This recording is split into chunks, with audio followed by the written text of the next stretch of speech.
Happy Wednesday, everybody. How are we all doing? It's Karen Cinnamon here. I'm the founder and editor of smashingtheglass.com, which I've been running for 6 years now, and I've been also labelled the world's #1 Jewish wedding expert because of all the expertise I've built up in these 6 years. And I'll take it. I'll take that label. So here I am. I'm Karen, for those of you that don't know me. I got married back in 2013 and felt there was a lack of inspiration and advice for planning a relevant, contemporary, traditional, but still individual Jewish wedding.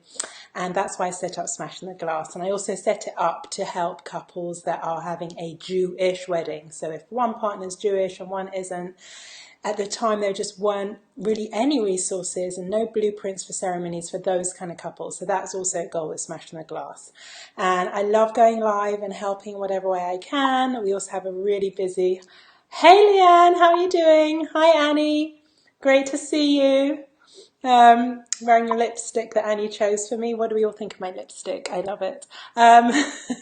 So yeah, I started Smashing the Glass and I'm here to help. So I'm going to talk about something that just comes up all the time. Just the last couple of weeks inside our Brides Club, which is my members only secret community for planning a Jewish wedding.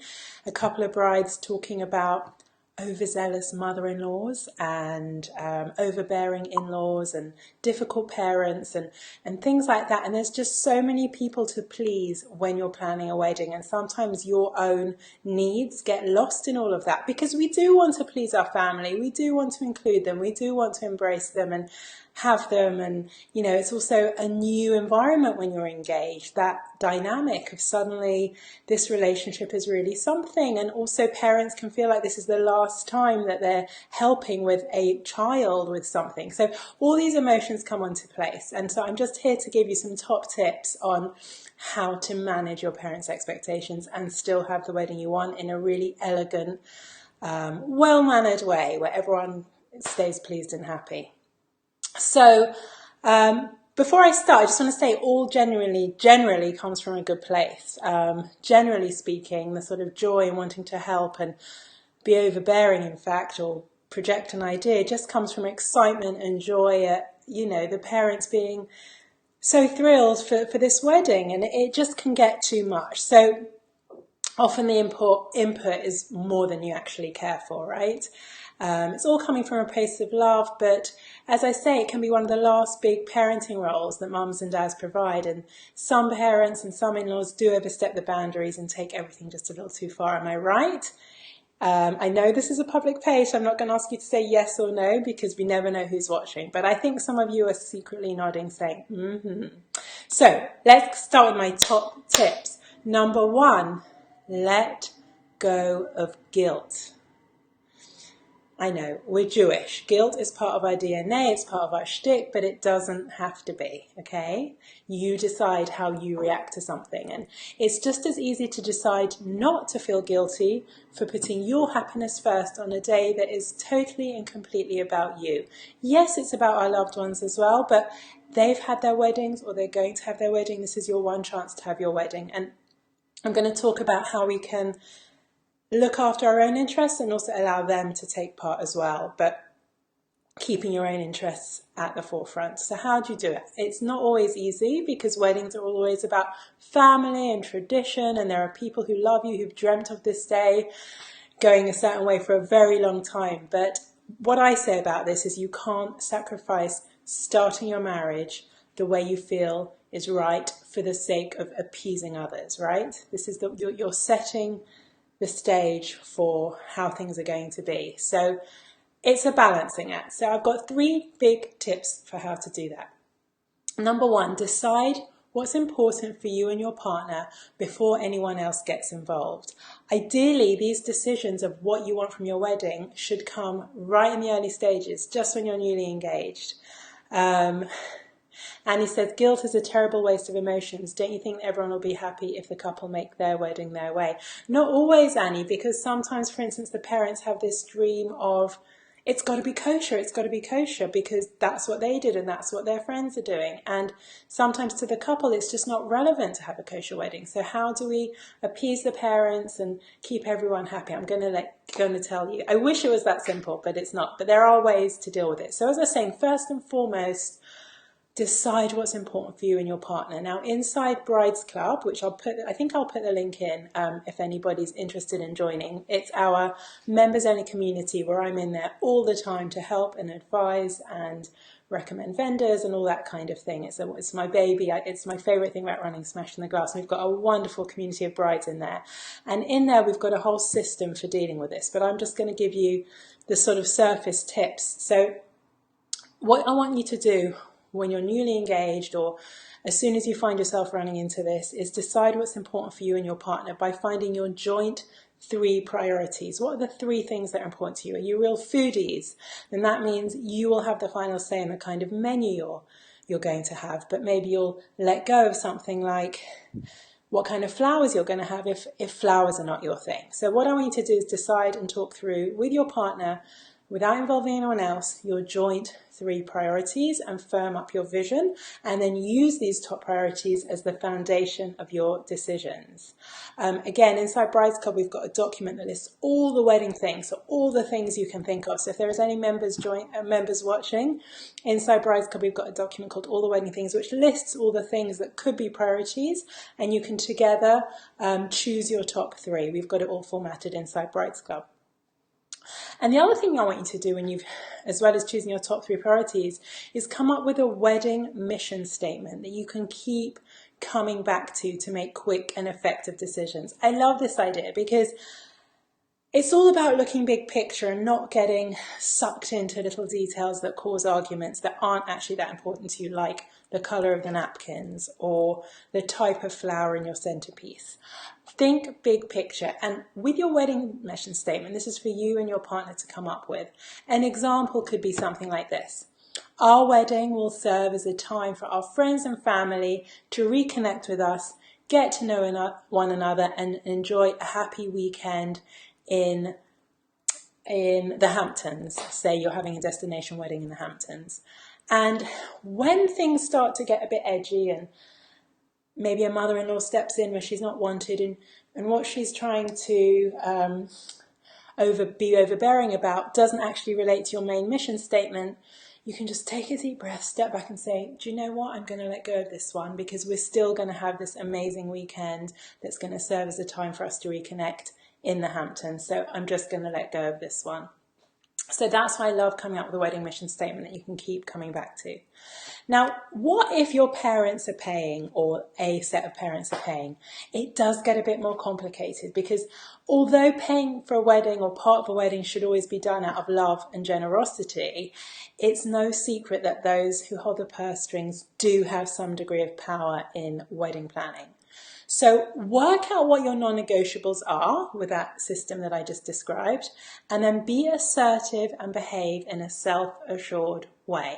Okay, so demonstrating that you are competent adults will do wonders for winning over your parents' trust. It sounds ridiculous, but it really is just these kind of emotions that get all muddled up in this period. So you'll need to gently but firmly remind them that you are reliable, you're trustworthy, and you're a reasonable person. It's just about reassuring them because your parents may feel the need to step in, or your in-laws, to prevent problems from arising. They've done that their whole life after all, so they're still thinking in that role. So show them that you've got this wedding thing down, and they'll most likely ease up and let you do your thing. And remember, it's not what you say, but how you say it. So for instance, if your parents are dreaming of a synagogue wedding and you want to get married on a beach, you could say something like, Daddy, I know you've always wanted me to get married in our community synagogue, but I've always loved the beach. I've always thought of myself getting married on the beach. And that's where Ben, or whatever your fiancé is called, proposed to me. So it's even more special. I hope you'll be understanding and support me. So it's the way you're saying it, kind of really empathetic, but really assertive and knowing what's important to you. And saying things like, before we start planning this wedding, it's important for us to say that it means a lot to us to start our married life with a celebration that represents who we are. Things like that, okay? So weddings can often create issues with families. I think unfortunately, that's often the way. But we just have to try and make the best of it and remember that you'll still be married. Even if you have a different design of invitation than you envisaged, or you don't have your dream flowers, you'll still be married to the love of your life, right? That's what it's all about. So my next tip is to tell rather than ask. So we think of statements rather than questions, because when you ask for permission from others, you're giving them the power to say no. So don't ask for permission, make statements.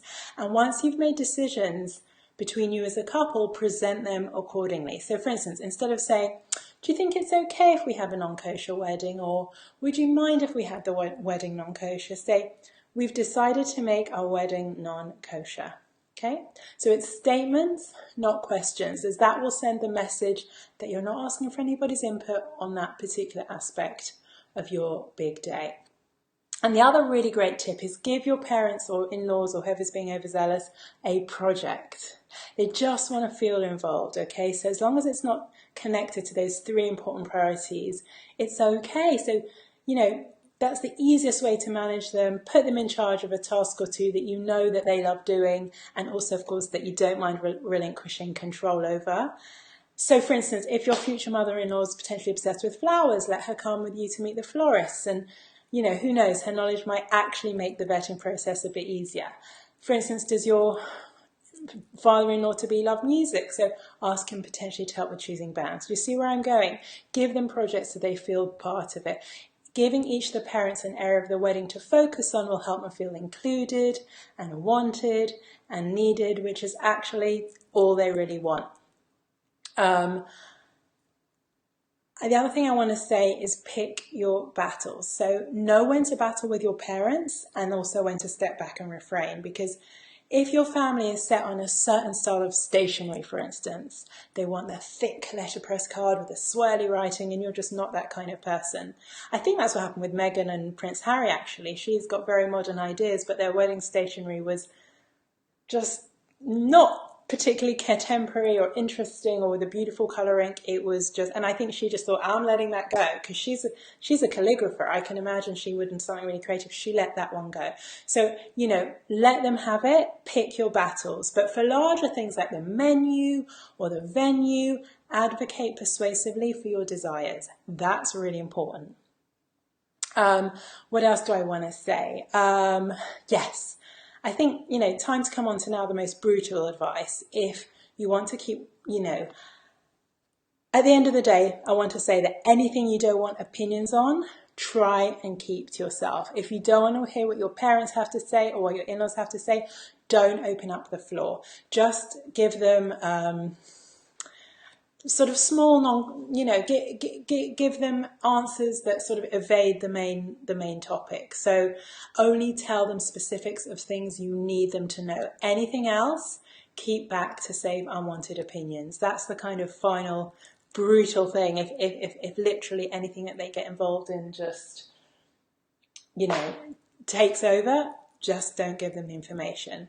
If you watch what you say, you can control the conversation. So as you can see, I love helping people plan their weddings. We've got individual situations, should I say, for different brides to be inside the Members Club, and I'm helping them with them individually. This is just a sort of general tips, but I love helping brides individually, and it's why I set up the club. I did do wedding consultancy one-to-one, but it was, which is not wedding planning, by the way, it's literally a 2-3 hour session, but I just got all booked up. And with my club, I can help lots of brides all at the same time, wherever they are in the world, and on an individual basis, and they still benefit from the community of Brides Club. So that's great. And if you're interested, I think I'll put the link in the description, or I'll put it in the comments anyway. The other thing you may be interested is a free download that I've created called How to Deal with Family Drama During Wedding Planning. It's a free PDF just with some top tips summarizing what I've said today, and I'll also put the link in the comments. So that's it for today. I just wanted to come on with my top tips. I'd love to help you deeper if you think you need it. So do come in and join Brides Club. We're closing the doors to Brides Club on the 18th of February. That's because we're getting really busy in there, and I want to ensure I can give that personal help and advice to all the brides. So If you want to get in with Brides Club, do make sure you join before the 18th of February because it will definitely be closed for several months. I don't know when we're going to be reopening it, but it will not reopen for several months after to enable me and the team to focus on all the members and give them the right attention. It's a wonderful community. There's loads of resources and templates and checklists and all the practical stuff you need to know about, as well as the pretty stuff. So, and I'm always in there and helping. So if you want to know more, I'll put the link in. And thank you for allowing me to help you today, and I can't wait to hear all about your wonderful weddings. Bye.